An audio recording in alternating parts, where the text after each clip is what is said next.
Hi, everyone. Welcome. See, everyone's just coming in from the waiting room. So I'm just going to give it another minute.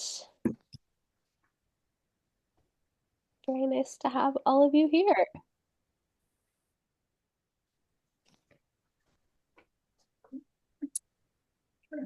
Hector. Hector.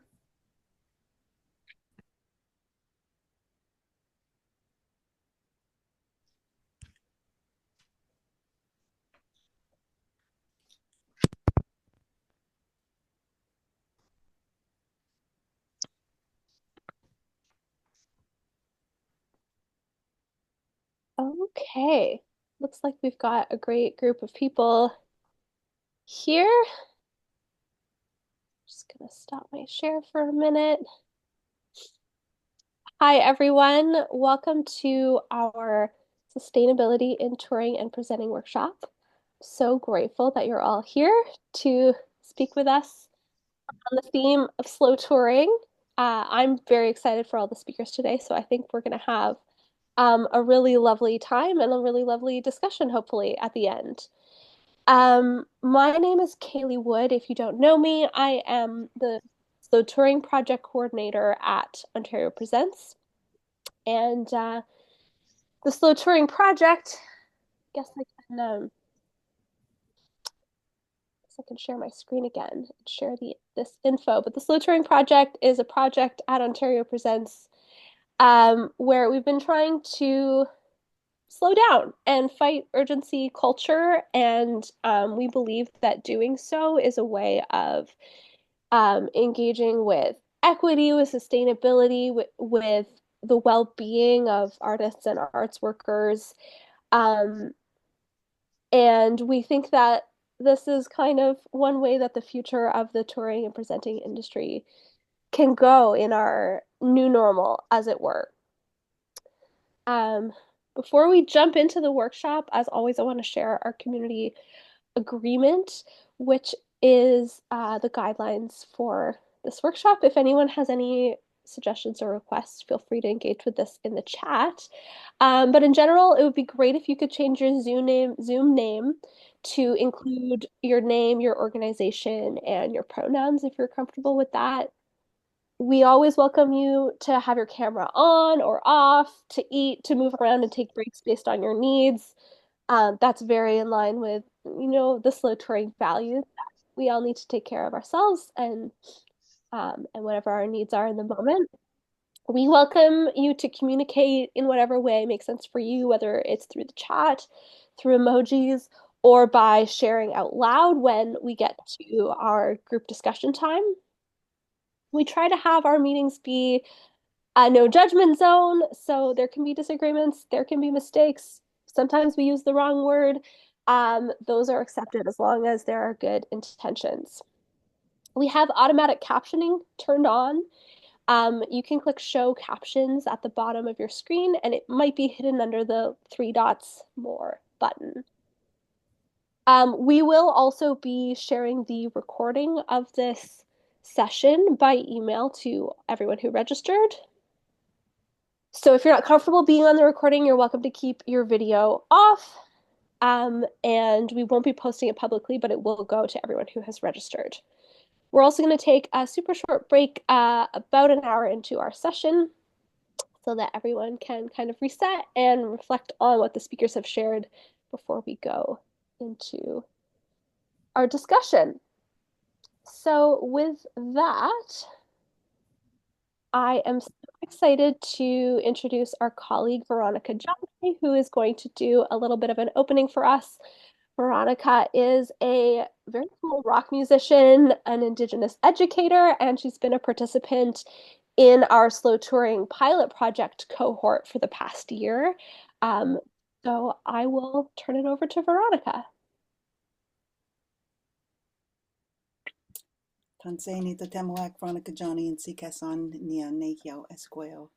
Hello, my friends. How are you? My name is Veronica Johnny. I'm a Cree woman. I also identify as Two-Spirit. My nation is Athabasca Chipewyan First Nation from Fort Chipewyan, Alberta. I'm born and raised in Fort Smith, Northwest Territories. On my mom's side, I'm Cree Métis, and on my dad's side, I am Dene and Scottish.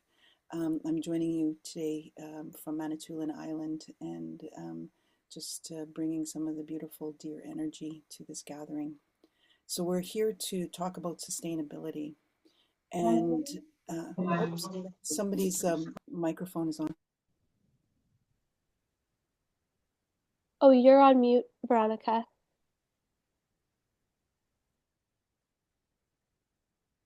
Oh, did you hear me at all? We got most of it. You just muted right at the last bit there. Oh, okay. Thank you. Thank you. I just thrown myself off a little bit here. Here we go. Okay, so sustainability, thank you for that. So sustainability is a goal that involves meeting the needs of the present without compromising the future. And it's based on the idea that our well-being depends on our natural environment. I'm going to call upon the Haudenosaunee teachings of the seven generations principle, and which encourages all of us to consider the long-term impact of all of our decisions. Sustainability presumes that resources are finite and should be used conservatively and wisely with a long-term view of priorities and consequences of the way in which resources are used. So this seven generations principle is also based on the seven generations that are to come. So we are renting this space from the next seven generations. And so we call also upon the principles of that, of the seven generation principle of respect, love, bravery, wisdom, humility, honesty, and truth in all of our actions. So today I thought I would sing a song that connects us as human beings to the elements in my mother's language, in my language of Nehiawe and Cree language. Nehiao is made up of two words. Neho is four, and the rest of the word for human being, it literally means four elements. So we're going to do something today. I'm going to ask you to take a nice deep breath in and wiggle your toes if you're able. Connect yourself to the earth wherever you are. Even if you're on the 50th floor, you can energetically wiggle your toes and connect into the deep, dark earth. Okay, I want you to do that now. So our body is made up of these four parts. We're made up of water. We're mostly water. We're made up of, so we're majority water as human beings. We need the element of air in order to live. Water is in our blood. Air is in our lungs. The earth itself, we are alive. So as such, we should need to acknowledge that the earth is alive and that we are alive because she's alive. So it's up to us to make sure that she's okay, and to care for her. So as we sing this song, or as I sing this song, I'm going to encourage you to sing it along with me. It's called the Four Elements song. And normally I play with the drum, but we're having some audio issues, so I'm just going to sing it a cappella. And I'm holding a black rock in order to help me to continue to ground myself a little bit. So call upon whatever it is, whatever your belief system is, I would like you to call upon that now. And if you're not spiritual or religious in any way, then I'm just going to ask you to think really good thoughts and just to really project what we're looking for in this, within this space and time that we have today together, and then and onward. So as a residential school survivor, reclaiming my mother's language, reclaiming my language, I'm going to start with a Cree prayer, and I'm going to translate as I go. So if you pray in your way, call upon your own ancestors, connect to them now, and connect to all the elements, particularly the element of the earth. Mamau, Dawi Mau, Father of everything. Kinanas kamtanan, asaminan, anuchka gisigaw. We thank you greatly again this day. Kinanas kamtanan bimatsuin imiak. We thank you for giving us life. Kinanas kamtanan sagahituin imiak. We thank you for giving us love. Wichinan kamio wachidiak. Help us have good relations. So weminan gakyao, bless us all. Ganao weminan gakyao, esa gi itiak. Watch over all of us. We love you. Hey, thank you. Kinanas Kamtanan. We are very thankful. And so now the song that I'm going to be singing is a song that is in English. And so here's the words. Earth my body, water my blood. If someone could put that in the chat. Earth my body, water my blood, air my breath, and fire my spirit.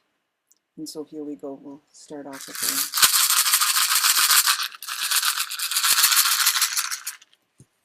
earth my body, water my blood, air my breath, and fire my spirit. Earth my body, water my blood, air my breath, and fire my spirit. Way hey hey way hey ho, way hey hey hey ho, way hey hey way hey ho. Way hey hey hey ho. And as we sing, I want you to take those breaths and continue to connect to the earth.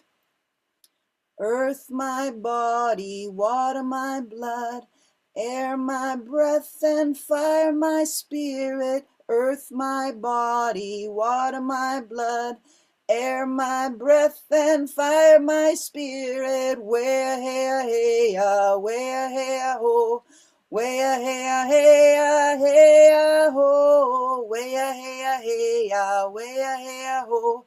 Way hey hey hey ho. Take a nice deep breath in with me. And go maybe do a ooh. We're really gonna get the energy going now. Earth my body, water my blood, air my breath, and fire my spirit. Earth my body, water my blood, air my breath, and fire my spirit. Where hey hey where hey ho, where hey hey hey ho, where hey hey where hey ho, where hey hey hey ho. Nice deep breath in again. And ooh, woo! Here we go. Last round. Earth my body, water my blood, air my breath, and fire my spirit. Earth my body, water my blood, air my breath, and fire my spirit. Where hey hey where hey ho, where hey hey hey ho, where hey hey where hey ho, where hey hey hey ho. And we do another ooh right at the end.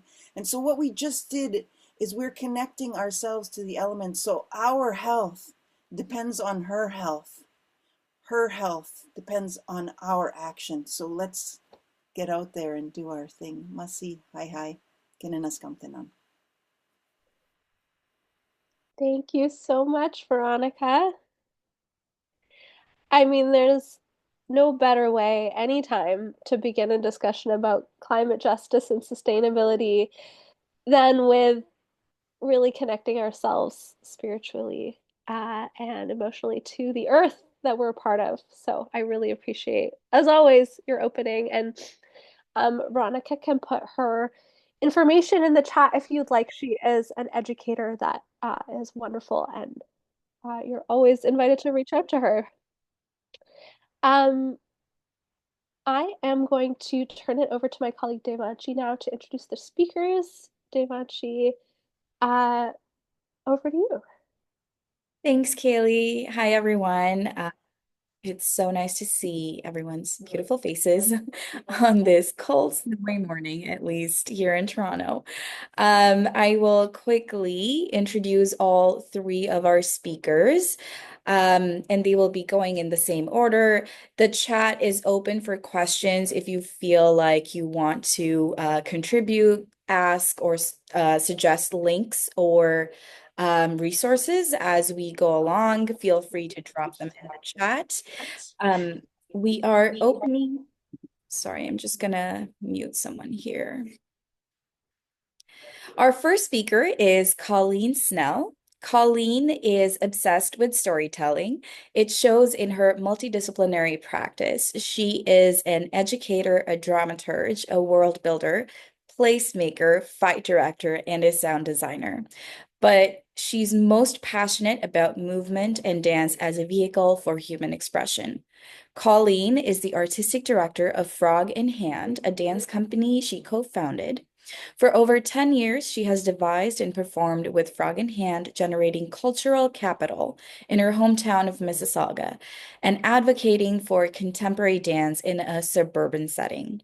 From 2020 to 2024, she guided Frog in Hand through the process of imagining, building, and launching the Arts Shelter, Ontario's only off-grid solar-powered dance studio. Welcome, Colleen. Our second speaker is Yasmine. Yasmine is the founder and director of Green Art Lab Alliance, established in 2012, a network comprising of 60 art organizations across Europe, Latin America, the Caribbean, and Asia. The mission of the Alliance is to foster relationships that contribute to the social and environmental justice, akin to the interconnected nature of mycelium. Our last speaker for today is Alvaro Valencia. Alvaro is a climate advocate and a program coordinator specializing in community-driven initiatives, policy engagement, and creative advocacy. With 6 years of experience in environmental and educational project management, he has worked across diverse sectors to promote sustainability and social impact. Currently, he serves as the program coordinator at Human Impacts Institute, where he develops initiatives that merge art, culture, and activism to drive climate action. Welcome, Yasmine and Alvaro. I will now turn it over to Colleen.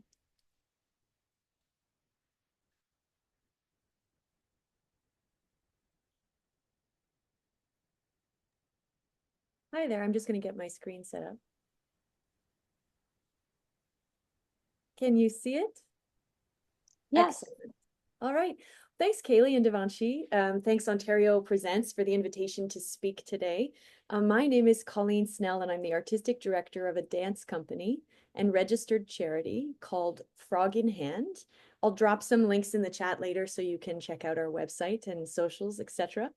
Essentially, we're based in Mississauga, Ontario, and we're remarkably aligned with the principles of slow touring. So I'm really excited to share a little bit about that today. Frog in Hand is a dance company I founded with my sister Noelle Hamlin.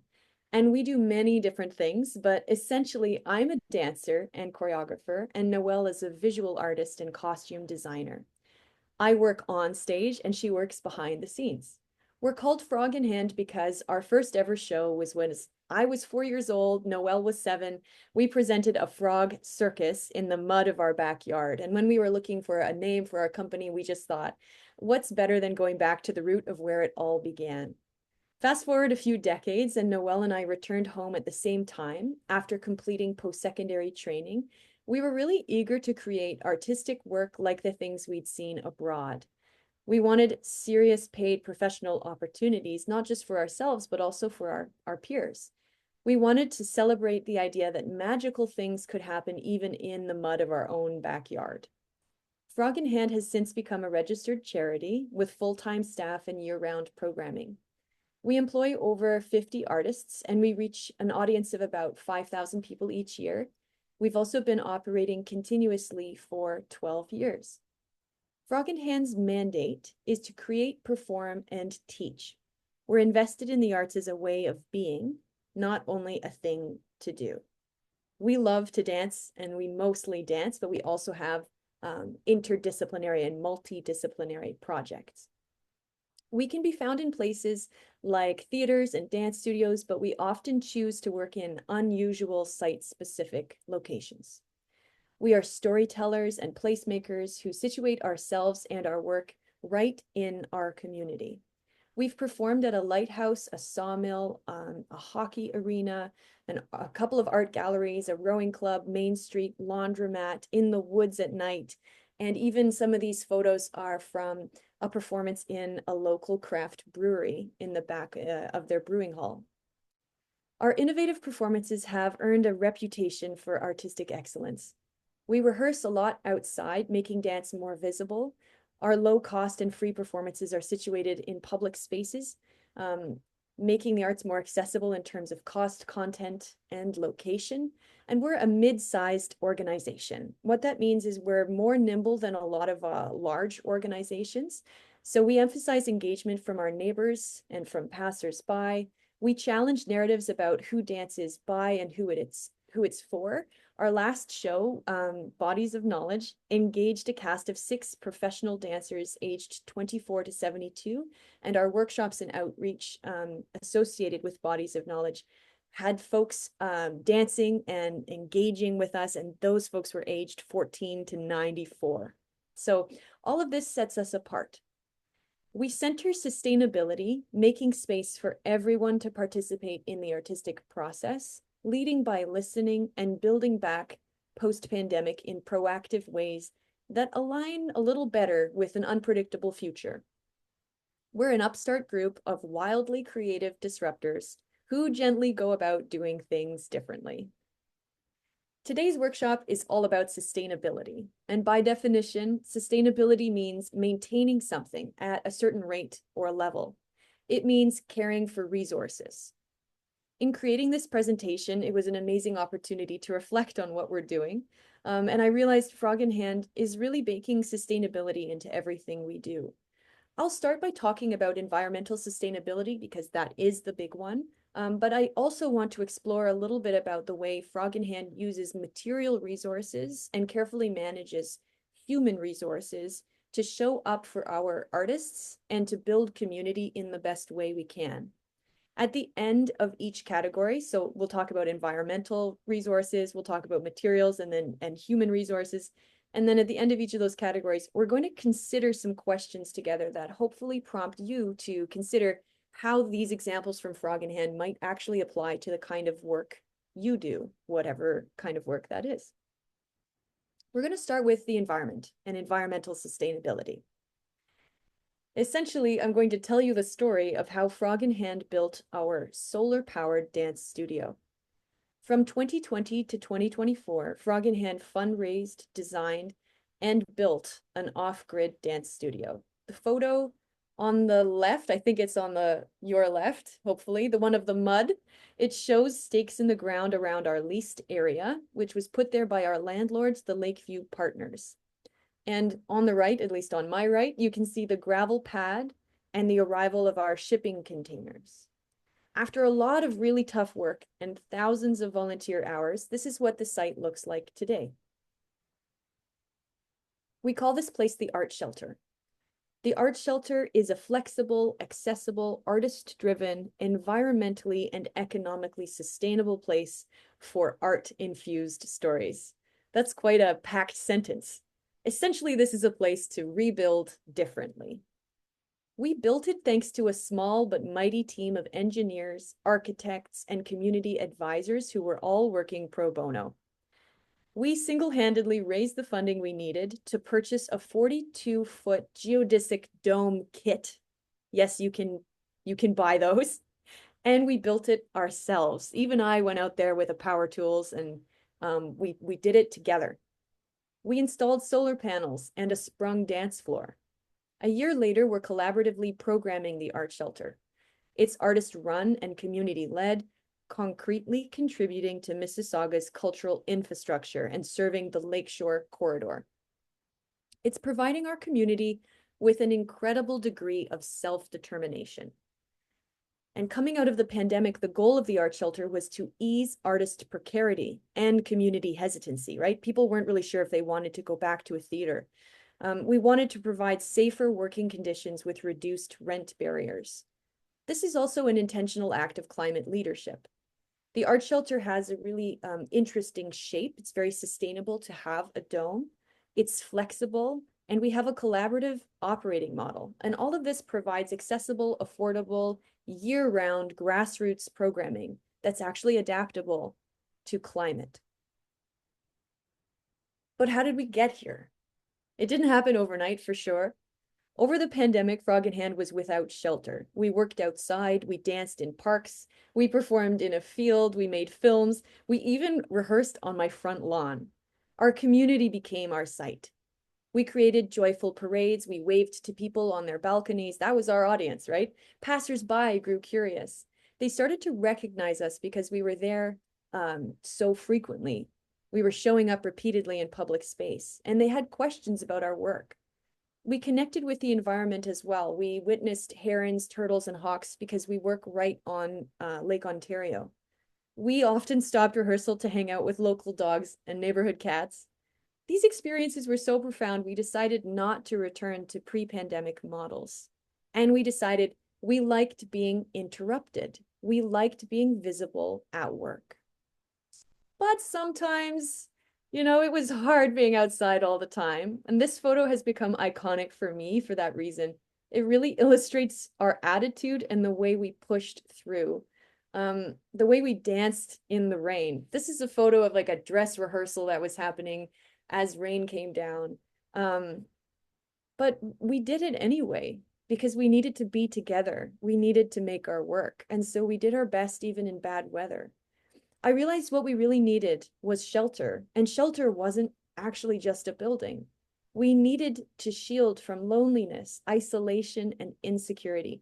I dreamt the art shelter into reality because we needed a platform for meaningful in-person interactions, a place we could connect hope and healing to creativity, a place that would generate unconventional solutions for community participation.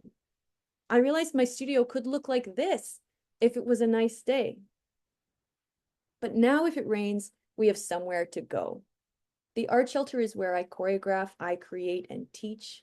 We continue to animate outdoor public and site-specific spaces, but we can now also host events, outreach, rehearsals, affordable performances, artist residencies, a youth company, informal performances and classes, and we can share this shelter with other artist groups, and local community groups. Central to our model is the karma exchange. So that means people trade their time for access to free or low-cost space. We didn't want to go back to normal because normal wasn't serving us. Instead, we wanted to do our work on our own terms. There's so much to be said in my quick 15 minutes, but I am going to throw in that Frog in Hand has also created works in reaction to the climate crisis. Shows like Stories in the Woods, which you're seeing photos of. This is a project we brought to the Lakeshore community in Mississauga, and we brought audiences through paths in the woods at night. We told a science fiction story. This was an opportunity to collectively imagine our neighborhood 50 years from now and to face climate anxiety together. We're going to just quickly reflect. If you want to drop some things in the chat, you can, or we can chat about this later. Essentially, I'd like you to use the questions below as a starting point, as inspiration for further action. Think about how you and your organization are already connected to nature, and think about maybe something you already appreciate. How do you care for it? What are the resources you're using, and are there opportunities to use less? Is there something you can do as a team? Is there something you can do with your community? And then how do you make those actions consistent? How do you grow them over the long term? That's a lot to think about, but we're gonna move on and come back to those questions after. We are going to talk a bit about sustainability in terms of materials and resources. As a building, the art shelter embodies Frog in Hand in function as well as form. It's a hands-on space, so it requires us to work as a team. The solar batteries we have are heavy, so we have to carry them together. They're about 50 to 100 pounds each. We have to be mindful of the electricity we use because we run our shows, lights, sound, and all, from those 3 batteries that we have. Everyone cleans and cares for the space. We carry in our water and we carry out our garbage. This makes us aware of the waste we make and the resources we consume. Even before the shelter, we approached our productions with a team mindset. Performers didn't just show up and go on stage. They also helped carry things, steam costumes, and move in our sets and our props. The production team is welcomed into all phases of our creative process. We work together. We check in daily. On a production level, of course, we do our best to act sustainably by purchasing secondhand materials, supporting local businesses. We love thrift shops for costumes. We upcycle, we mend, we reuse things for other purposes when shows are done. We prefer to pay people to learn how to repair things instead of buying new. And I can give you more detailed examples of that if you're curious about it later when we have our talk back, our Q&A. We have learned essentially that mending is an art form in itself. Space is a material too. Before the art shelter, Frog in Hand created and performed immersive, site-specific works, and we still do that. We've rehearsed and performed in so many different places. One of the most notable ones is the craft brewery that I mentioned. We were allowed to be there for 3 weeks with a profit share model, and essentially it allowed us to extend our run of shows longer than we ever would have been able to in a different model, or if we'd had to pay like a traditional rental fee. We've danced in a skating rink with no ice in the middle of the summer, using a space that would otherwise have been empty. We've performed at schools, in parks, on staircases, in elevators, even in a fountain. This is a photo from our show last week at a heritage hall. I frequently hear that there's a lack of affordable creative space, and that is true. We need rehearsal studios, we need theaters, especially for dance in Ontario, and especially for professional work right here in Mississauga. But when we look beyond what's commonly considered the art community into shops and local landmarks, we can bring our art where people already go. That means we can form new relationships and even support small businesses, all at the same time. So site-specific approaches have really offered Frog in Hand many sustainable alternatives, allowing us to continue our work and actually grow by 400% during a pandemic while most cultural venues were shuttered. So I ask you to think a little bit about, what do you know how to mend, or what could you learn how to mend? Do you know where your materials come from and where they go when you're done with them? Is there something you can reuse? Does your site have a composter or recycling capacity? Recycling is kind of not as good as reusing, so that's something to just think about. There's a wonderful thing that started to happen, and I'm sure a lot of you have heard of mending workshops. Is groups of people come together to mend things. It's really great if you know someone who can mend electronics, someone who can mend textiles, you know, like shirts and so on. Just to get together on a regular basis and mend things together. It goes counter to our consumer culture, and that's another really important aspect of this. I also want to ask if there are underused spaces in your neighborhood or your building that could host an event or an artist residency. What can you share? You know, if there's a local coffee shop, I've heard of coffee shops having artist residencies for playwrights or for poets, for instance. At Frog in Hand, we've learned how to dance everywhere.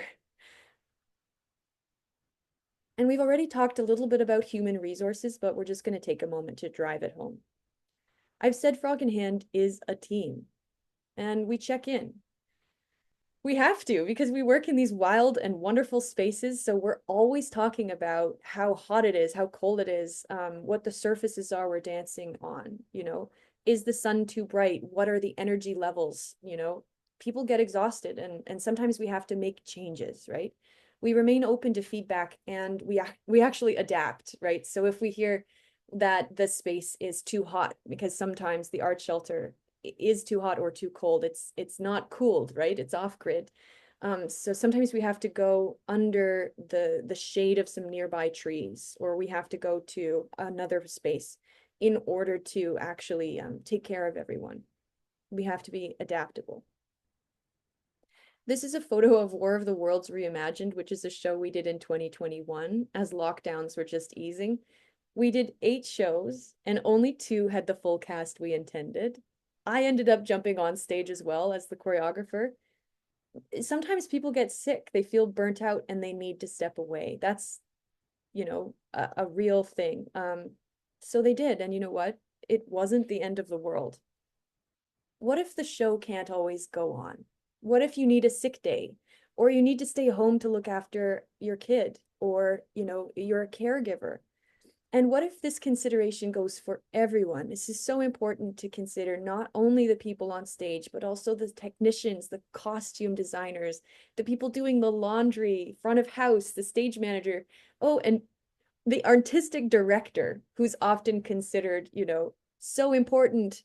But what if everyone is important, but they're not um, so essential that they can't take a day off, right? We're trying to be a team so that there's no single person whose absence is going to stop the group from functioning. How can you take pressure off of each other so people can step away when they need to? It shouldn't be radical to listen to people, to ask how they are, to work gently with one another, to prevent injuries, to build creative projects collaboratively. Kindness should be incorporated into every workplace. It really shouldn't be radical, but I've heard over and over that it is. There are concrete steps we can take to build community, and a caring community makes everything more sustainable. One last thing to reflect on before I finish is to think about how you use human resources. Do you have redundancies in place? Can you build check-ins into your schedules, formal ones, informal ones? Could you incorporate a soft start so people are actually allowed to be 15 minutes late if they miss the bus? Bringing food into your events makes a huge difference. It invites people to stay longer and linger and chat with one another. What ways can you encourage people to rely on one another? And are there spaces where people can bump into one another for organic conversation, right? The people you work with or the audience and the patrons you serve. These spaces are usually the kitchen or coffee machine, but how can these spaces be cared for and how can people be encouraged to use them? So those are a lot of different things that we just discussed. Essentially, material resources, environmental resources, and human resources. And it's not just one, right? When we think about them all together, it is possible for us to have a really, really big impact, even if we only take a couple of small actions. So thanks again for listening and for the opportunity to talk a little bit about my work. I'm going to stop sharing now and I will invite questions and conversation, and I will drop a couple of links in the chat so that you can follow up if you're curious about our work. Thanks so much.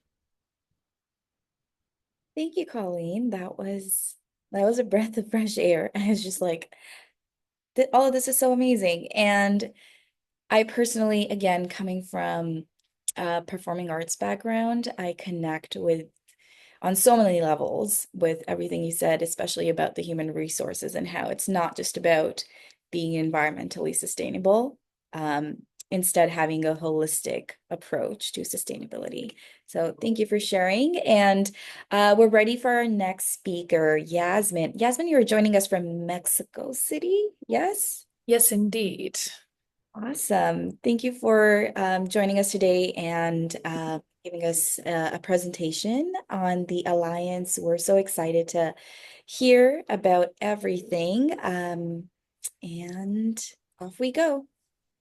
Yay, yeah, thank you so much for having me. I'm really excited to be amongst all these amazing people. Yeah, I'll be taking, I hope, a complementary approach to Colleen because my work is very international. I will take also a mycological approach. I don't know if everyone's familiar with this term, but I'm very interested in the world of fungi. And I see a lot of parallels between the networks underground and the networks and how we move above ground. So that's also kind of the background.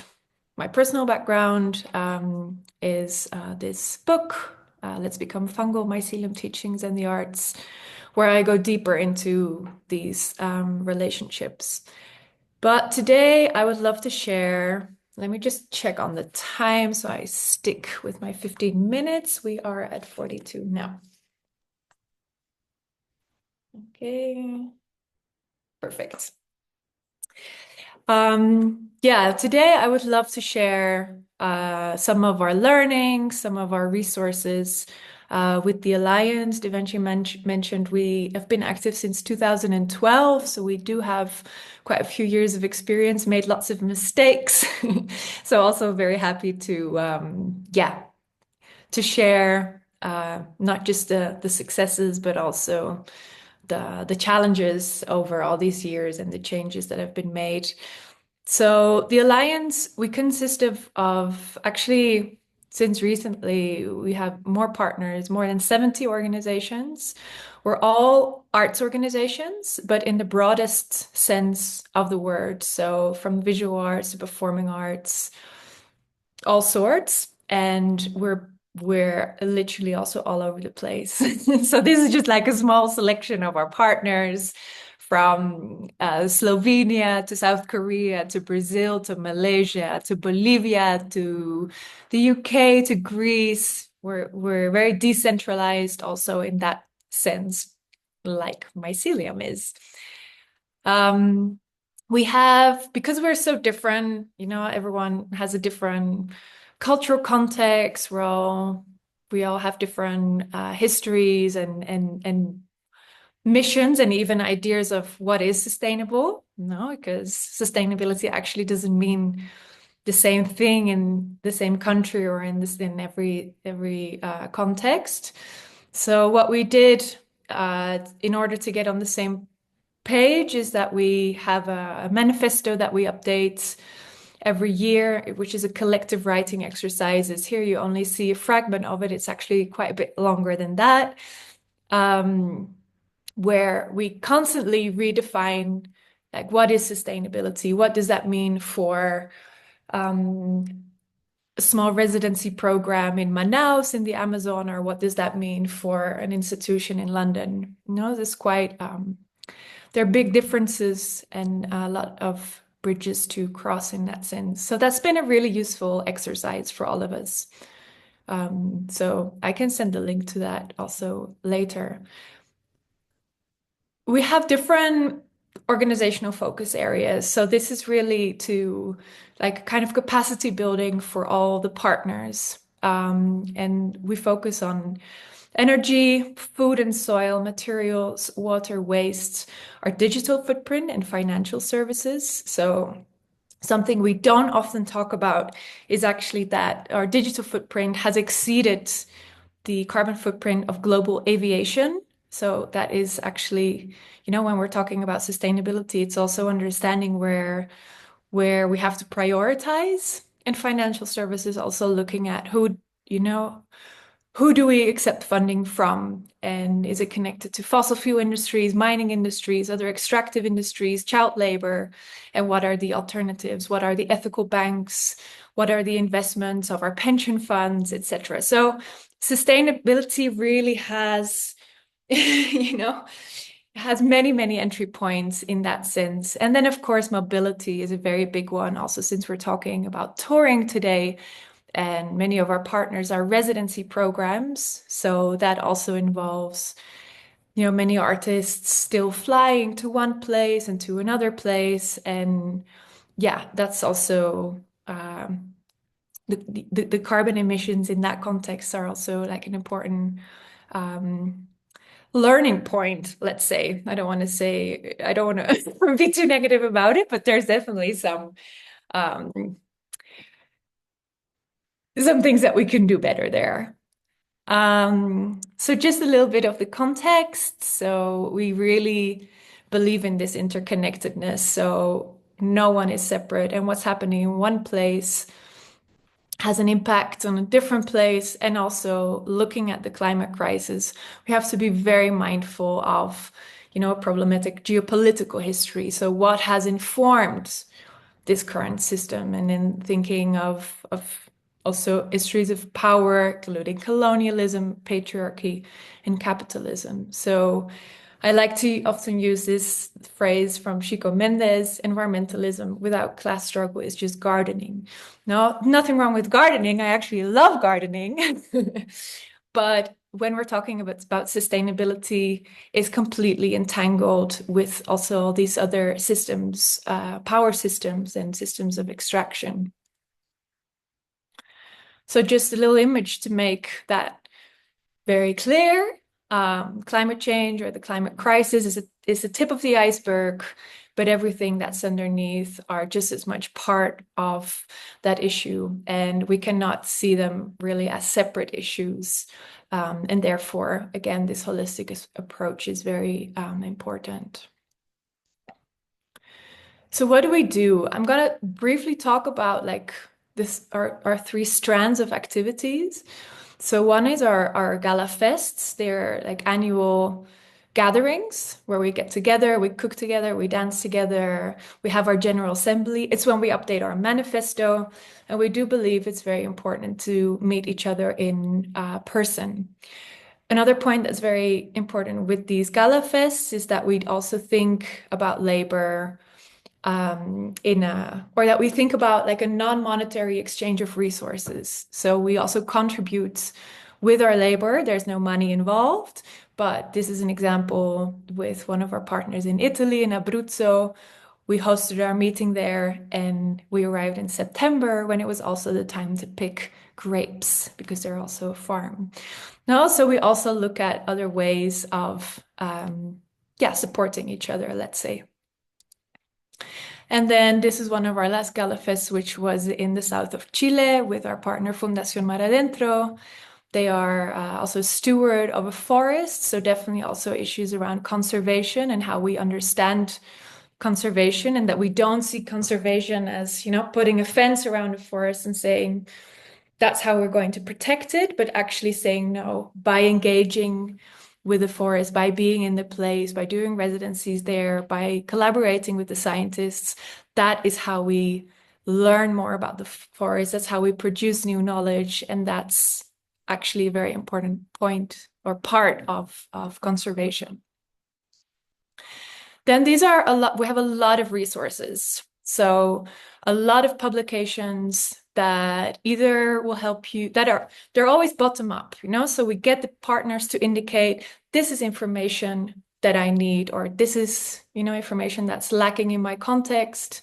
A big one is always, of course, funding.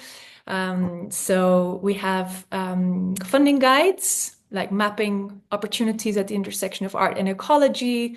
We have these series called Creative Responses to Sustainability, which are mappings of, artists working with environmental issues in different countries, from South Korea to Indonesia to Portugal. There's many different guides that you can all download them for free on the website. They're all PDFs. And then here you see deeper, like an image of the guide for Korea. This was, for instance, a mapping of hydroelectric dams being built in South Korea and different artists engaging with forms of protest. And also, it's always very interdisciplinary. So, for instance, they are working a lot with the nuns, who have a very special status in South Korea. So they would be, kind of guardians of the protests. So that's also something that I'm always very interested in looking at these interdisciplinary collaborations, whether it's with nuns or with scientists or with mycologists or with anthropologists. That's a really, we really believe that that's the way to produce new knowledge. Then another important resource is the Future Materials Bank. If you're not familiar with it, I would love to invite you to just spend some time with it. It's a platform with over 400 sustainable, but what is sustainable? Non-toxic, biodegradable, or otherwise sustainable materials. It's an open source and crowdsourced platform. So we invite artists that are working with natural pigments and dyes and glues and polymers and textiles and fibers and all sorts of materials to upload their project and to be able to share knowledge with each other. So also, if you have some kind of material in abundance and you're looking for a way to work with that, you can just have a look, like a browse on the platform and get inspired. So again, another example to really try to share knowledge in a decentralized way in order to move on that spectrum. Because essentially, I see sustainability as a spectrum. No, we're all in a different place. It's not about who is better, who, has less carbon emissions.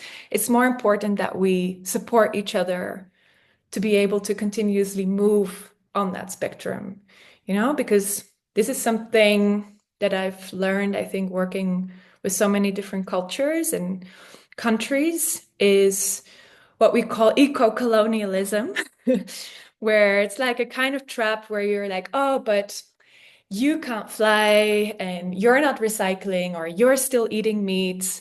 And it becomes a lot about judging the other that they're not as far. And it's a very unproductive conversation.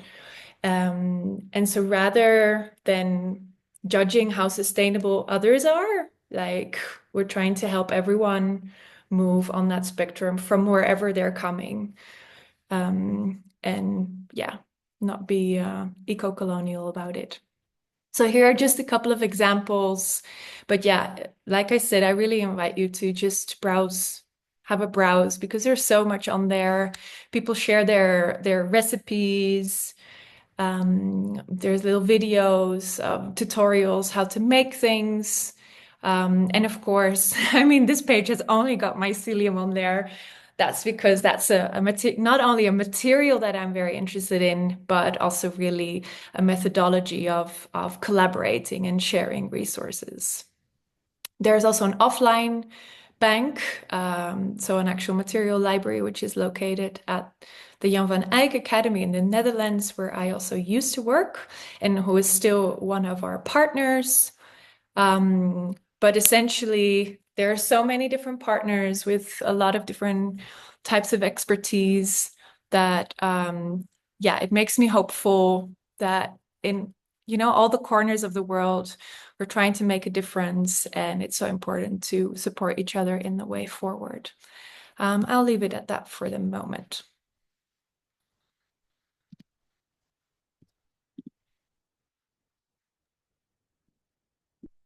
Thank you so much, Yasmine. I really, and even when we had a conversation before this meeting, it's this idea of everyone is living on a spectrum, and it's not how I guess there are different entry points, and then there's the spectrum, and we can all coexist on that spectrum and strive for better actions Yeah. overall.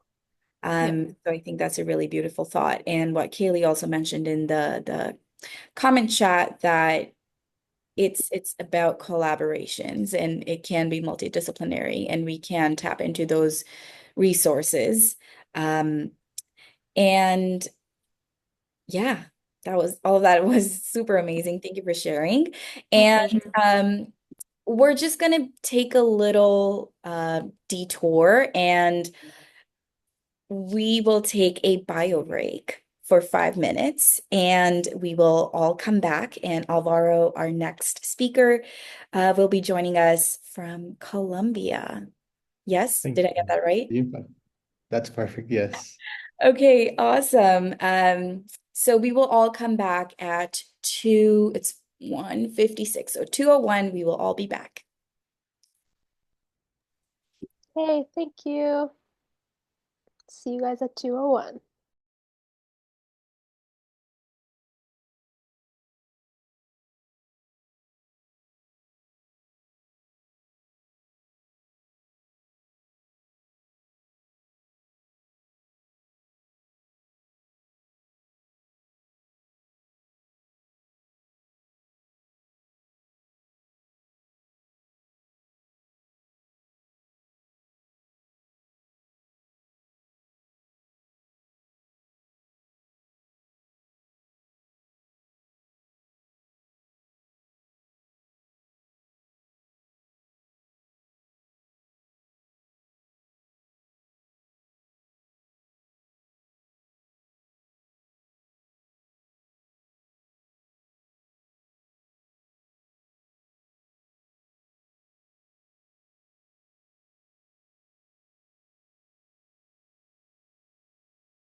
All right.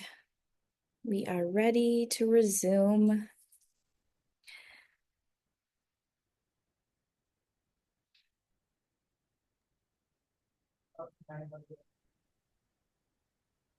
Awesome. Alvaro, you are good to go. Hi, everyone. Thanks for having me. I'm very excited to be here to share a little bit of the work we do at Human Impact Institute, specifically through our Activism and Amplifiers program. So I'm going to start telling you a little bit about what this program is about. And before that, a little bit of what is Human Impact Institute. So we are a small nonprofit based in New York, but we are all over, as many organizations are now. And what we do is use creative communications, especially arts and culture, to shift the narrative and make people more aware of their environment and their actions. And within Human Impact Institute, we have several programs. One of them is Activism and Amplifiers. And Activism and Amplifiers is all about bringing young climate leaders together from different parts of the world, especially from frontline communities. And what we invite them to do is to use art and culture as tools for climate action. We support them in them telling their own stories. We develop creative projects and we connect them with wider audiences. And the idea is to make their activism stronger, more visible, and hopefully more impactful. And one thing that makes this program really, really special is the mix of perspectives. We have had many different voices that we have highlighted or with interviews. And one very special part of the program is a fellowship that brought together 32 fellows from over 25 different countries with a mix of 70% of them from Global South and the rest of them coming from Global North. And we found out that that collaboration is key because while frontline communities are leading the fight for climate justice, they don't often have the same access to resources, to platforms, as the activists from the Global North. So many young people in the Global North want to take action, but they don't always know how to do it in a way that's truly helpful for Global South leaders and vice versa.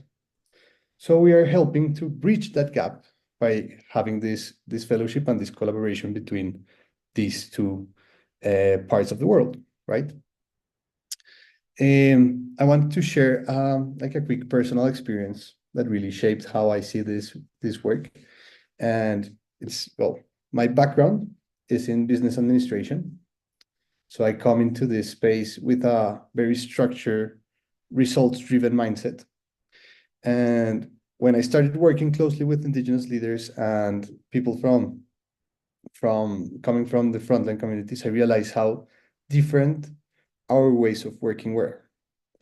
Their approach was much slower than mine, more process-oriented. It was more about building trust and moving forward together rather than rushing to hit a deadline, right? So at first, it was a bit of a culture shock, I would say. And over time, I saw how this was working actually. This way of working was actually leading to more deep and more lasting change. It made me think or rethink what it really means to move forward and what really means to impact, right? And this program is very special because it's very eye-opening in so many ways.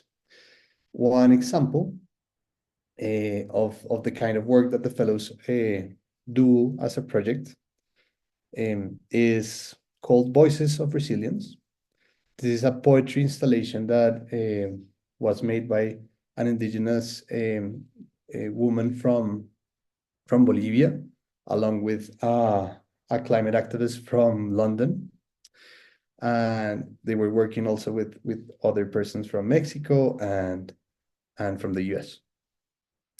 And this project explored the connection between climate and gender through indigenous wisdom and the relationships they have with land. And it wasn't just about highlighting the struggles of frontline communities. It was about celebrating their strength, their solutions, and what they have as a vision for the future. And this was very, very important because the mixture and the balance of that group really made a really impactful project, impactful poetry. And this was exposed and exhibited in New York during our Creative Climate Awards, which is another program that we do. And while we were having this exhibit, a person from Bolivia came in. It was an old lady, maybe an 80-year-old, 85-year-old lady that came from Bolivia, didn't speak a word of English. And she put on the headphones and listened to the poetry and started crying because she was listening to Aymara, like her mother tongue in New York in a trip with her family. And this was like the level of impact that these projects have. And that's what Activism and Amplify is about. It's giving young climate leaders tools and platforms to tell their own stories in their own way and making sure people listen and amplify those voices around the world. Yeah, so as you think about your own work, I want you to leave this, I want you to leave with this kind of reflection and how can you use your skills, your networks, your platforms to lift up those voices who are already leading this fight against climate change? And how can we make sure that climate action isn't just about policies and numbers, but about real people, real stories, and real change, right? Those questions I would love for you to keep in mind. And also, I really love the name of the slow touring because sometimes we are just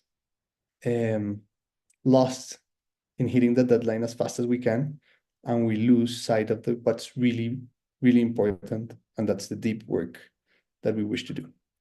So thank you. Thank you again for having me, and I'm happy to chat more, answer any questions.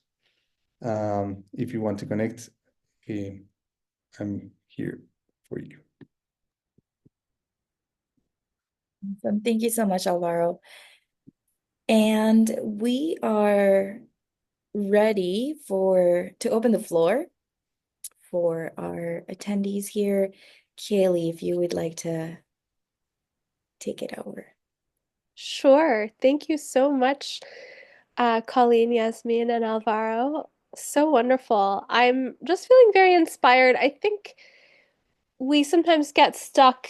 I've been to other workshops about sustainability in our industry, and we sometimes get stuck in very limited definition of sustainability. We talk about taking the train instead of flying or not selling water bottles in plastic in our lobbies, and those are important and actions to consider. But I'm really enjoying all three of you sharing this sort of wider understanding of sustainability, that there are so many ways to connect with it. Like Yasmine said, we're all on a spectrum of how we can engage with it.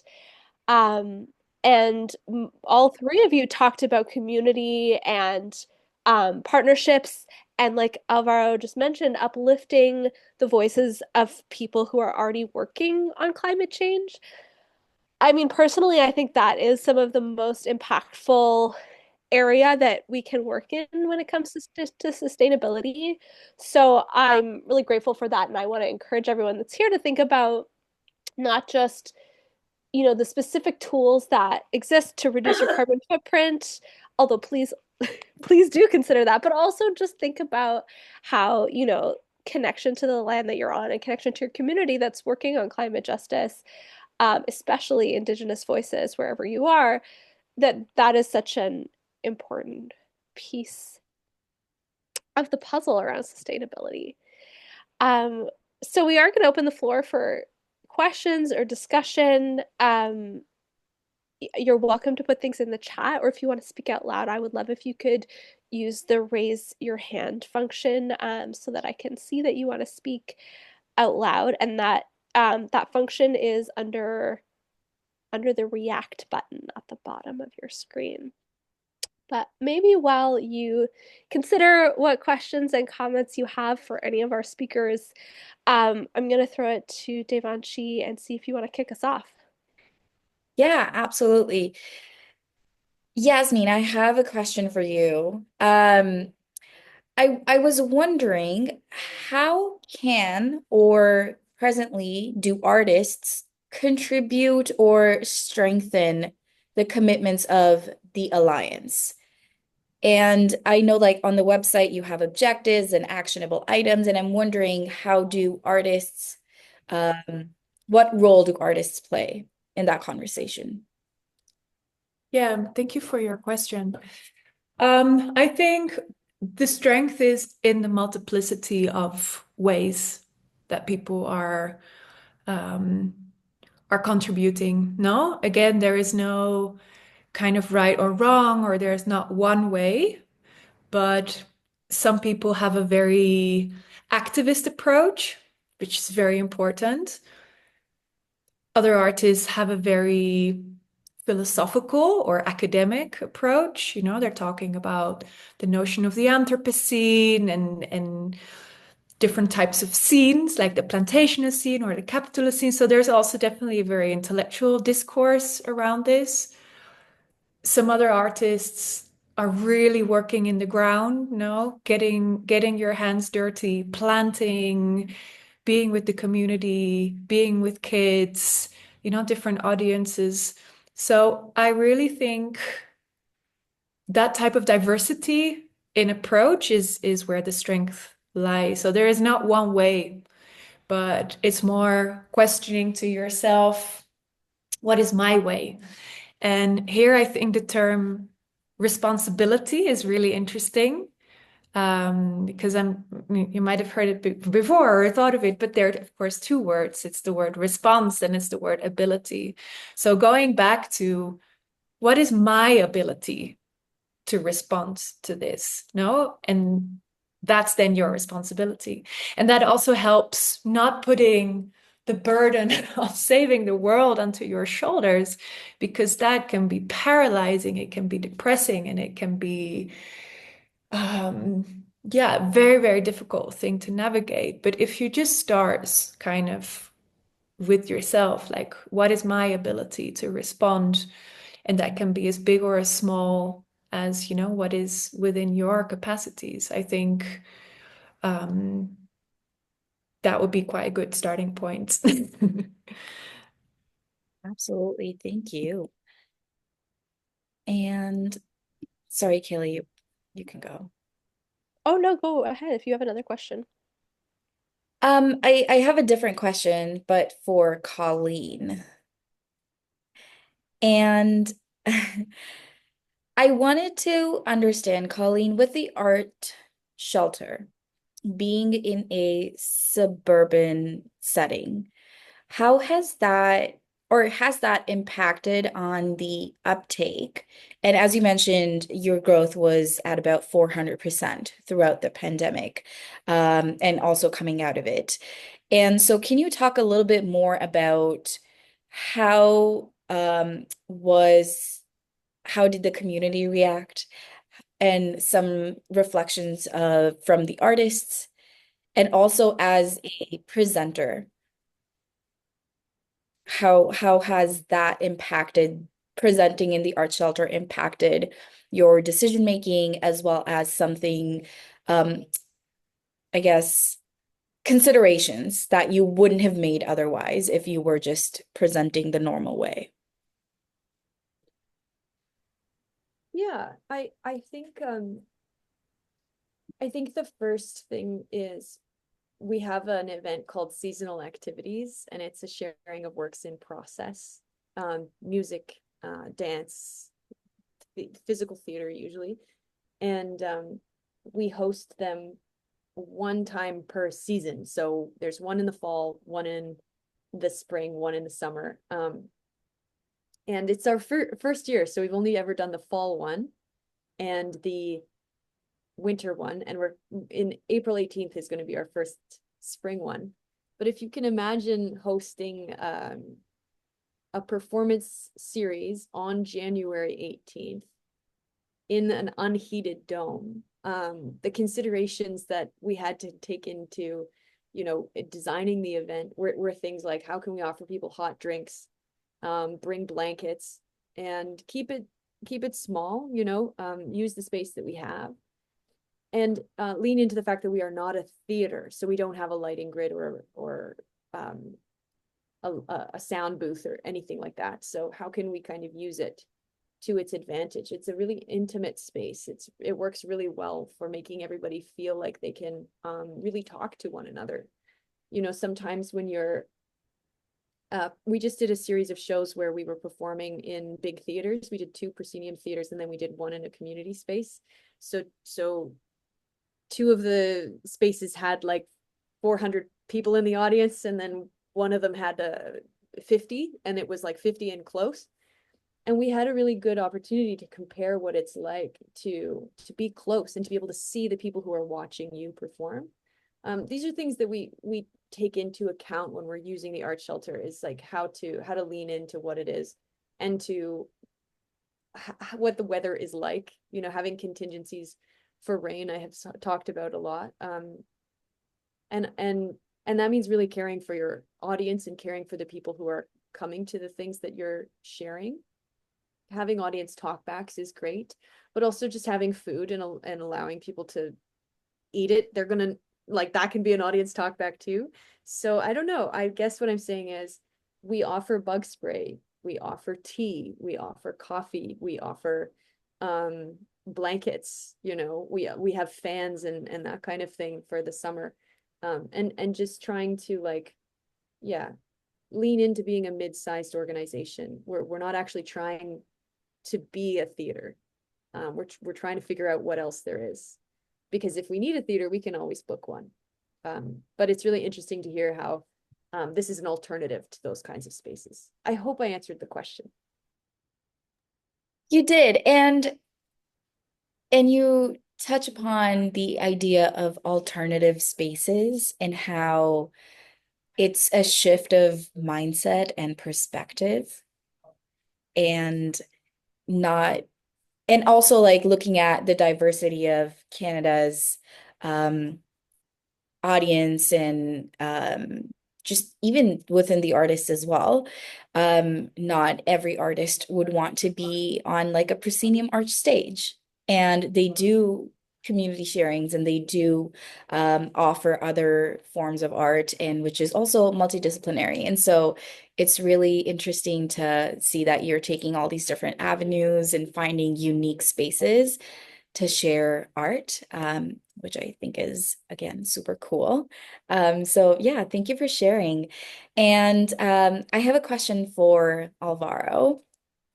Alvaro, you had mentioned this idea of process-oriented versus result-oriented, and how working with different groups, and again, we're coming back to this idea of collaboration, and also on a global level. And if I'm wondering, do you have any other on-ground experiences that talk a little bit more about process versus results? Because I feel like that's what we're all about here at Slow Touring. We're all about the process and how we get to that result. And so I'm wondering if you have any stories for us. Yeah, well, one big ally of Human Impact Institute is the Global Alliance of Territorial Communities. So this is an alliance of different forest ecosystems from around the world. So it's the Congo Basin, the archipelago of Indonesia, Amazon Basin, and the Mesoamerican forests. So making collaboration with them, it's all about the process, right? It's all about having a a conversation where everybody needs to be on board, you don't do it. So it's not like we're used to work, at least I am used to work, where there's a directive and then you just follow it, but it's more of a consensual process where all the leaders must agree for us to move forward with any decision, right? So this is one big experience of the process and how the conversation and the words that you use are more important than the actual action that you take, because it's all about building the community and making all the individuals involved in the decision to fully understand, and then you take the decision of moving forward. And we have realized that in the arts and culture movements, they can be either extractive or they can be regenerative, right? So often we see these international collaboration models where they take stories from marginalized communities without really reinvesting in them. And I believe that we can change that by ensuring that local communities are not just subjects, but active participants in shaping the narrative about themselves, right? So I think that there are, there are 4 different practices or strategies that we use at Human Impact Institute for creating a more impactful, but also just climate storytelling. And one of them is the co-creation of everything that we do instead of just having an extractive approach, which I believe it's very important, and it's about also the process, right? It's not only the final product what's important, but also having the participation of the community, for example, amplifying their leadership of the grassroots movements, rather than just showing the the impact that they have, right? So it's making space for frontline voices in each project that we have, and give them their microphone and let them tell their own stories instead of us taking the microphone for them, right? Yeah, there are other important aspects, just such as building alliances between the artists and the activists across the different regions, and this always allows for a more inclusive collaboration and a more inclusive environment. And one other very important aspect, and the last one, is for us to always bring a mix and a just mix between global North and global South leaders, and having the different perspectives. So yeah, I think that would be the the 4 different aspects that we bring in Human Impact Institute for fighting those westernized and colonialized perspectives. Thank you, Alvaro. I really appreciate that, especially the concept of co-creation. I'm just reminded of so there's the practice of eco-scenography, which is, I'm just going to put a quote about it in the chat. Eco-scenography is, of course, the idea of creating your scene, your set, your costumes, etc., with an ecological perspective in mind. And when we think about the circular economy, the idea of reuse, I think that goes for ideas and voices as well, which is why this idea of co-creation and circulation is so powerful, as opposed to just our very traditional Western linear approach to our industry, which is typically just creation, production, dissemination. So thinking of it in this more circular way, I think is very powerful.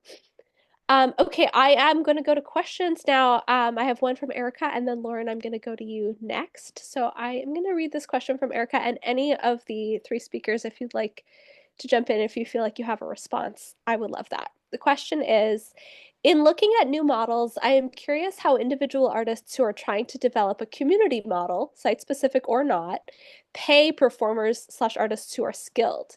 In the sharing economy, I mostly see one or two pro artists who have some financial backing from other sources other than the art itself, and then community participants. How do we build a sustainable budget, one that includes professional performers/artists who need to be paid? I mean, this is such a good question. Um, Colleen, I see you nodding. I'm wondering if you want to jump in, or Alvaro or Yasmine. I would be very happy to start us off. I thank you for that question. Yeah, it's a big one. So first of all, I do think that artists need to be paid and that we have to buy things like groceries and pay rent. So it is important somehow to have artist fees. So when I'm creating my budgets, I generally refer to the Canadian Alliance of Dance Artists, specifically the CADA East, because that's where I'm based. But that being said, we also like to, again, gently disrupt things and push back on ways that we can pay people or be paid for our space. So we have this idea of a gift registry and using gifting in terms of like someone could they could purchase or they could offer something to our space to pay for their use of it, like soap, or they could spend a couple hours gardening, which is something we would have to do, or they could do something that we would have to pay somebody for. So that would be a service in kind. I really like the idea of also having teams of people come together we have to do things seasonally. Like I said, it's a high maintenance space. So to close things in the winter, open things in the summer, and continually maintain the space. So people can also pay for their use of the space through sweat equity, right? Or like bringing their knowledge, their skills, their expertise. If they know how to mend something or they know how to teach other people something. We also have accepted payment by having someone teach a workshop, which, they can then provide their time and we can use that as a source of income so that we can then use that money that we generate from their workshop to pay other artists. So it's kind of I don't mean for it to be convoluted or elaborate. I simply mean to offer money and alternatives to, ways of exchanging things. And I am really drawn to the work of folks like Leah Houston with Maybell Arts, who's talked a lot. We've had conversations about what it means to use gifting, to use that as a form of supporting one another, and exchange as well. Like you give me something and I give you something back. And we have a conversation about what we both think is fair and equitable, in terms of, both getting something out of it that we can actually use, because it's not just money that is useful. Yeah. Thank you, Colleen. I I don't know if Yasmin or Alvaro, you want to add anything about this idea of working in a community model, but still finding ways to pay artists for their skills and time. Yeah, if you want, I can add something there. At Human Impact Institute, we have another program that's called Creative Climate Awards. I mentioned it briefly, where we invite artists from around the world to participate with a theme for a year. We have done this for over 15 years already, and this year's theme is Inspiring Future. So please check that one out. And we always try to pay our artists. This is always in our budget, of course. Just as Colleen said, we acknowledge that they have to eat and and pay their rent. So it's very important for them to cover the cost to participate. And we also, have the award where we have some recognition, but also some cash prizes. And for this, it's all very community based and everything, but for funding this, we need to do different partnerships, right? And sometimes those partnerships and philanthropists aren't there. right? So we need to get creative on how to fund the artist participation. One of like that the ways that we fund this is by selling the art, but that's not always the objective of our. That's not the objective. Not always. No, it's not the objective at all. We're not selling art just for or art traders. We want to have more of the awareness impact, the importance of communicating climate change in a creative way. So this is an alternative that we have found that to be useful, but we don't want that to be our main source of income or anything, because we don't want it to be a transaction, right? So yeah, it's always a challenge, and we are trying to get as creative as we can to increase our revenue streams to pay, and not just pay for paying, but also pay justly and fairly to our artists. Yeah. Thank you. Yeah, it's a tricky topic. I would also say that in addition to, I think you're talking about partnerships, that's really important to consider. And this came up before, and I flagged it in the chat. Partnerships with organizations that are maybe atypical for you to partner with that aren't necessarily arts organizations can be such a strong way of bringing in new sources of revenue to pay artists. So, community organizations, I've seen partnerships with public health, I've seen partnerships, with universities, lots of different ways to find a community that wants to pay for the community service of having some kind of arts activation engagement activity. That's one thing to think about. But in general, I encourage anyone that is running an institution that maybe has operational funding or that's a little bit bigger, if you're a presenter, for example, I think thinking about your role in this ecosystem and your ability to support independent artists, by paying them fairly, by engaging them to do the kind of community work that you may want to do, I think there's a bit of an onus there, um, so that all the pressure isn't just on independent artists to find ways to constantly fund their community work. Okay, I'm going to go to the question from Lauren. Lauren, would you like to speak?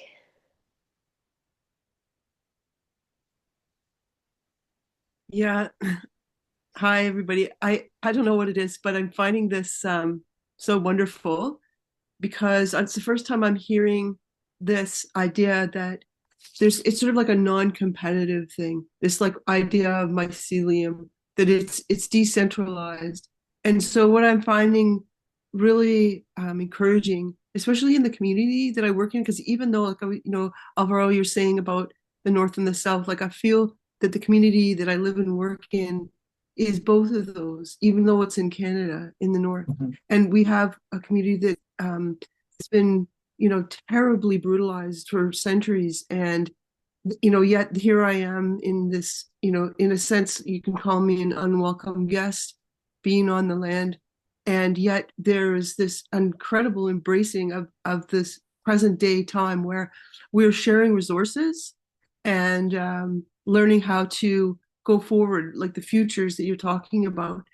And I was going to ask a question, and now I'm just sort of commenting and just sort of bringing into just letting you know how I'm feeling about it all. But I'm really looking forward to seeing your resources, because at the moment, like I have been trying to fund a place in a village on the island so I can do workshops and do this interactive work with all the different communities and different presenters, including myself.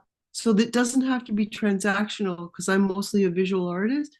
And I'm just looking for encouragement if there's anything you can say, because through the funders that I've been looking at, they see it as a totally bottom line transactional thing. It's new to me. I've never owned property in my life. So I'm, looking at, large mortgages, blah, blah, blah. And for the deepest desires of what we're trying to do, it seems it's become an impossibility, right? So like in a sense right now, the moment today, and but now that I'm online here, I'm like, oh, there's ways, and like even purchasing land on Manitoulin, like it's something that I've always struggled with in any way, because of the nature of what that means. And anyway, so if there's any comments about moving forward as a process, is there anything that you could add into what that might look like? I mean, this is a very diverse community, and we're dealing with like visual arts and the dance arts, the theater arts, everything. Yeah, music. Thank you, Lauren. Do Colleen, Yasmin, or Alvaro, do any of you want to add any comments there? Yeah, maybe I can say something. I mean, it's just also just really amazing, Lauren, to hear your thoughts and how you're feeling. And that's where it all starts, no? That you also want to be a good ally to your community. And I think that's actually a really interesting question where also in my personal process, I had to correct myself also many times, as you learn more about different contexts and you dive deeper into colonial histories or histories of extraction, etc. So I think this question of how to be a good ally is really an interesting one to explore, like with your community, and thinking not about, I guess, about what you think they need, but also just being in conversation about that and letting the community tell you what they need, and that for that to be a real exchange. And I write about this a lot in my book too, because there is also often an expectation that it needs to be kind of transactional, no? So that there needs to be direct money involved to prove some kind of value, or to say, oh, but this is it. But that's not always also what is most needed. And I think that's a very interesting conversation to talk also about what are these non-monetary resources that where we can really support each other in. And that's been really interesting with the Alliance, like with these 70 organizations. It's like, okay, one of our partners is involved in a court case against their own government because they organize a protest. Okay, who has access to a pro bono environmental lawyer? No, or someone needs a letter of support for some kind of application, and suddenly you can get 69 letters of support for your applications, or you're looking for a specific contact. These are all like very important things also to consider as important resources that we can offer to each other when we collaborate. I would like to add something there, and I agree totally with No, you. Sorry, go ahead, Lauren. I don't know if you want to react there. no, you go ahead, please. Yeah, You I go agree ahead. with you on volunteering. I think that that's a really good place to start. We have found, like at least in Human Impact Institute, a lot of people like willing to help with our cause. So just, if you have a strong cause, you can be sure that there are people there willing to help. And another great resource for us has been Candid. They have a lot of free courses on grant seeking and writing. I'm not promoting this, or and it's not paid at all, but that has worked for us a lot. And yeah, I think that there are different kind of grants that you can be on the lookout for. Good funding opportunities to support all range of programs, I would say, from very small to very large. And also something that has helped us in the past is crowdfunding. So platforms like, I don't know, Kickstarter, Patreon, GoFundMe has been good resources in the cases of emergency where we need to fund a little bit of a project that hasn't been fully funded, and we don't want to leave like aside. And those kind of program of platforms help us to collect the remaining money. So those are also good opportunities for you to explore, I believe.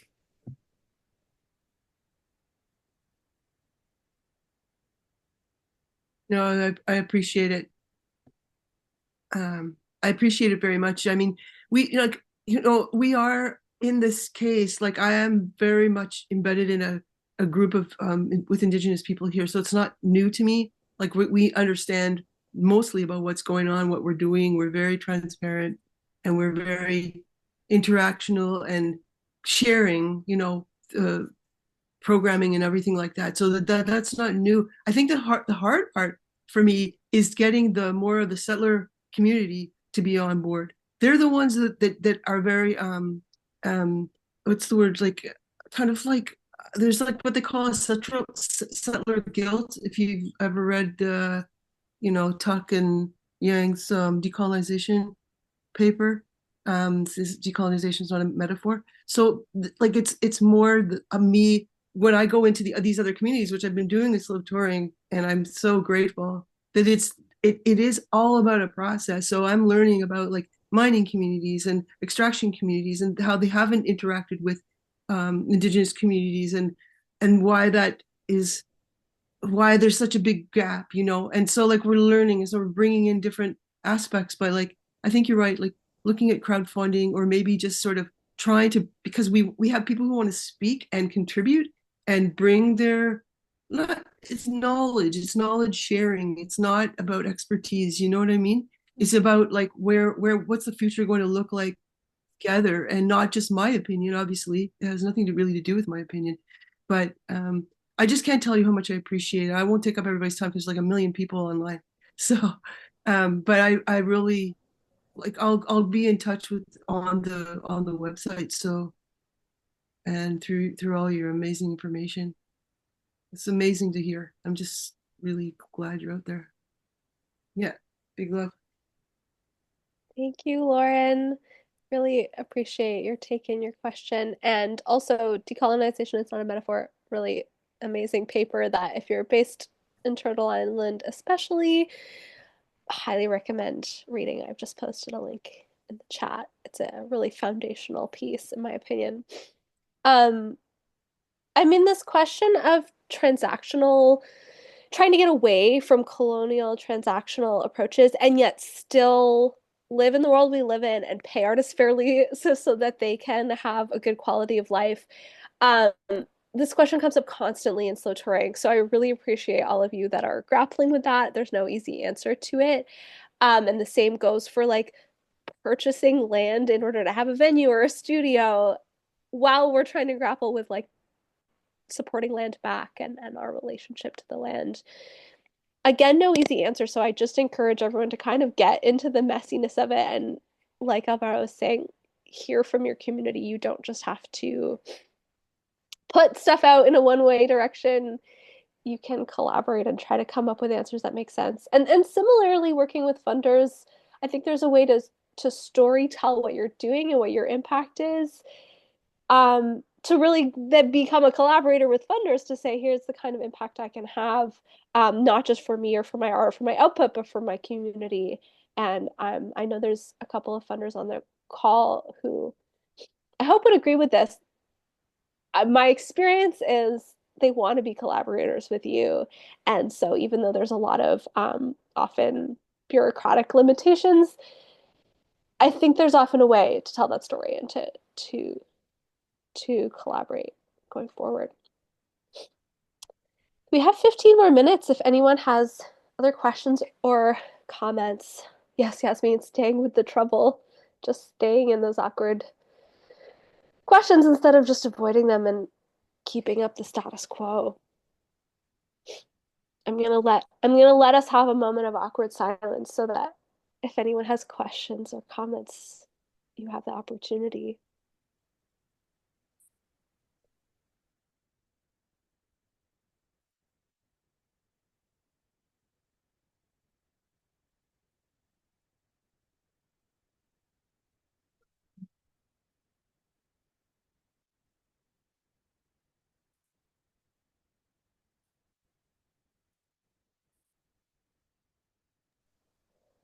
Hi, Erica. I'll go over to you.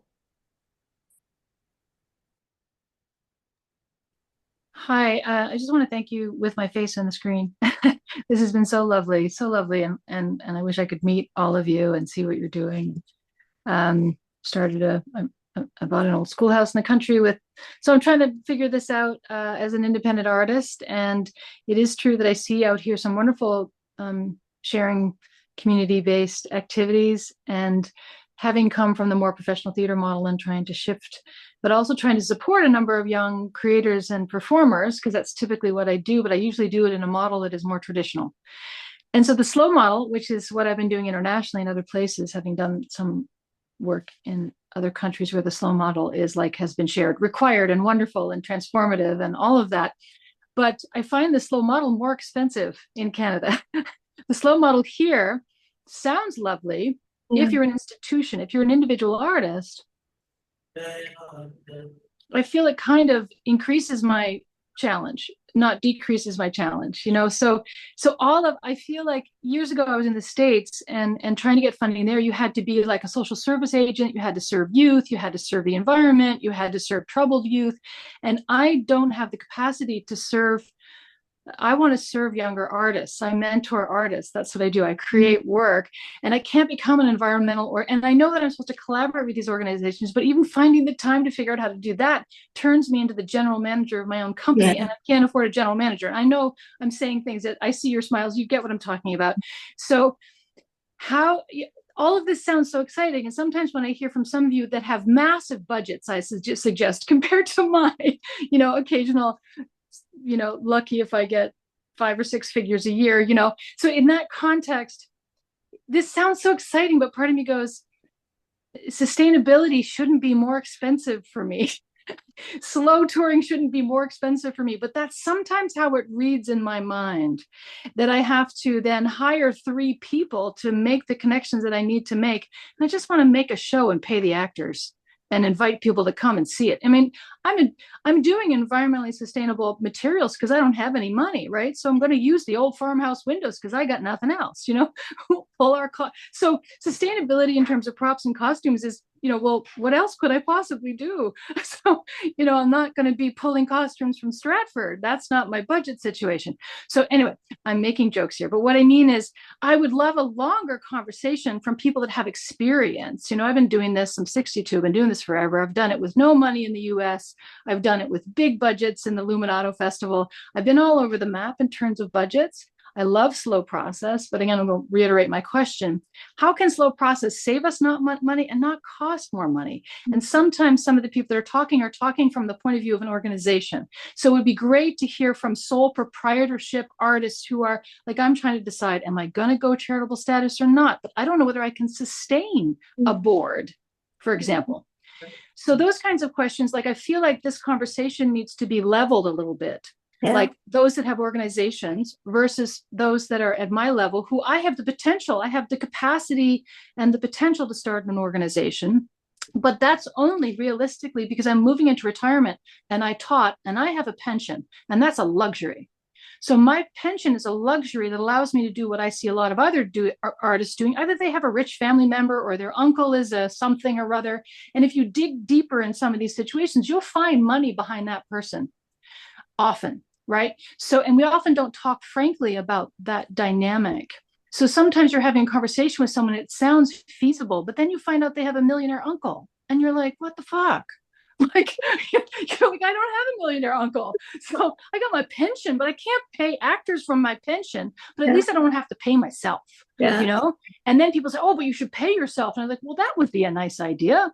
I'd rather pay some young artists so that they can take a week off from their restaurant job. I'm being very practical here because I would love, so I don't know whether there's another conversation that could be held for sole proprietor artists who don't want to become general managers of their own art. Is that making any sense? Forgive me for Oh, absolutely making sense. Caitlin, is your hand raised to respond to this or a separate question?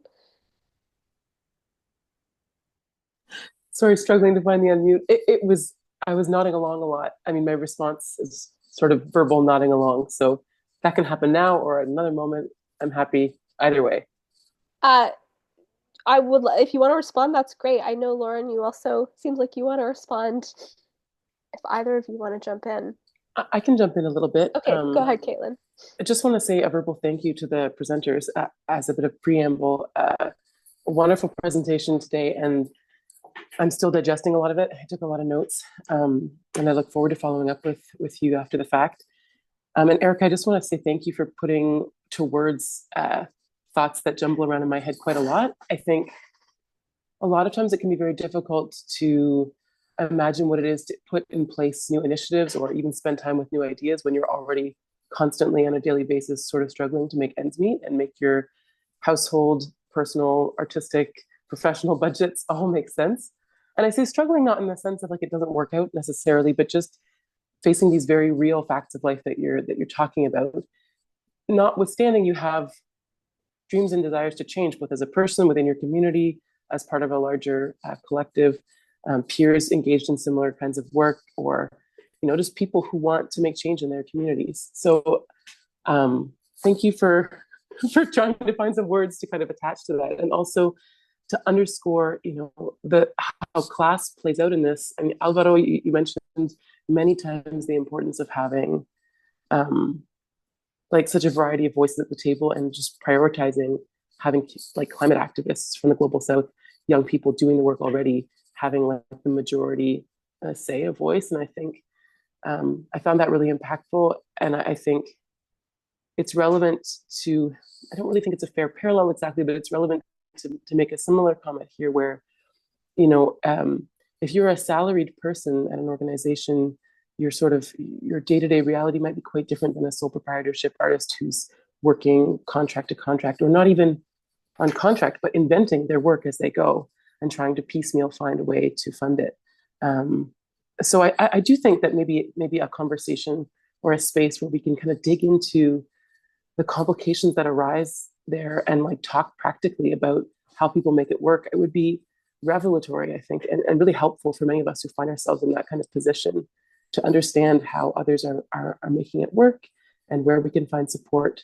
I think I'll just stop rambling there, but anyway, yeah, that's where I'm at. Thank you, Caitlin. And I'm making note of this for future workshops. I hear your request, Erica, to have this discussion more deeply. It is one of the slow touring values to address the power imbalance between artists and presenters. I mean, came up so frequently in our research, and that's just a way of framing this issue with respect to Ontario Presents and the kind of specific work that we do with presenters, many of whom are venue-based and have operational funding, etc. Just putting those slow touring values in the chat because I think they are interesting and they're all very interconnected. So, which I think is we're hearing today. Okay, I'm going to go to Lauren super briefly, and then I'm going to go to Celie's question in the chat, and then I think we'll have to wrap up. Go ahead, Lauren. Okay, I'll try to speak a little quicker. Can you hear me? Yeah, you can. Okay, so just like what you're, Caitlin, and I think it's Erica, you were saying, like I am a sole proprietorship, and unusual to this slow touring, I'm a visual artist, and I'm not a performing artist. And so like having to have my fingers in a whole bunch of different pies has been extremely challenging over the years. And having slow touring come up and being such a gift in the sense that they understand how difficult it is, especially with these power imbalances. Like in case of my own case, like I've gotten to the point where I have, I've done some international shows, I've got some collectors, but it's struggle one day after another, in order to sell work, which is crazy in itself, because that is a whole other echelon of human beings.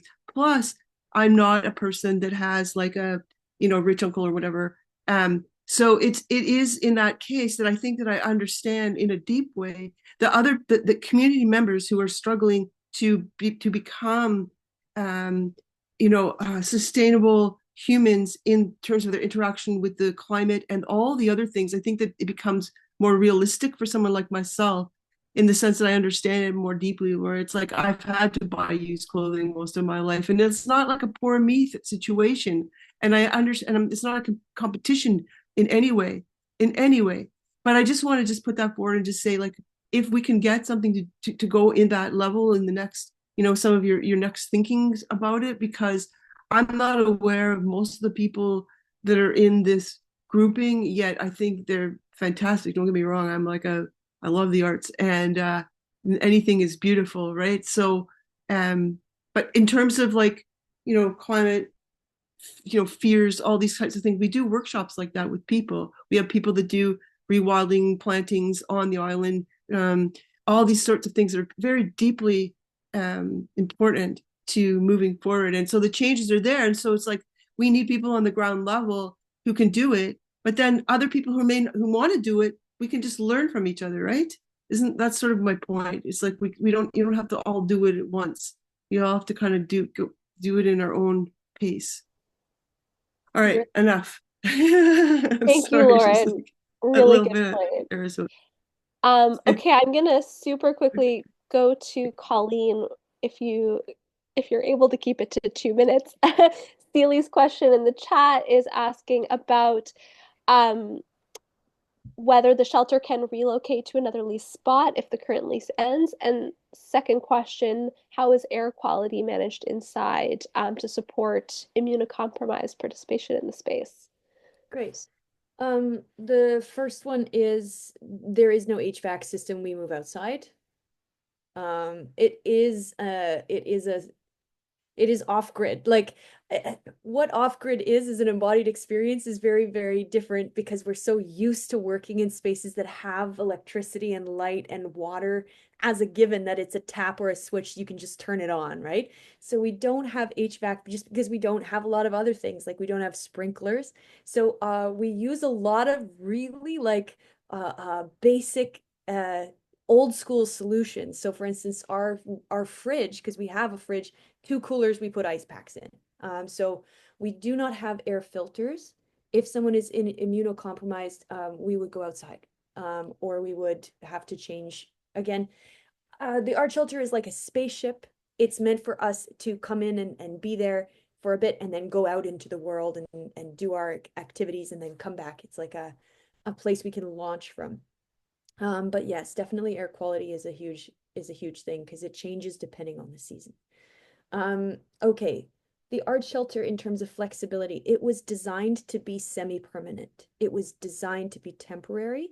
And I've seen these cycles of, what do they call it? Like artists come in, they make a neighborhood more valuable, and then they get kicked out, right? This is a cycle that we see a lot. So we were like, okay, well, when that happens, how can we own our structure so that like a hermit crab, we can pick it up and move it somewhere else?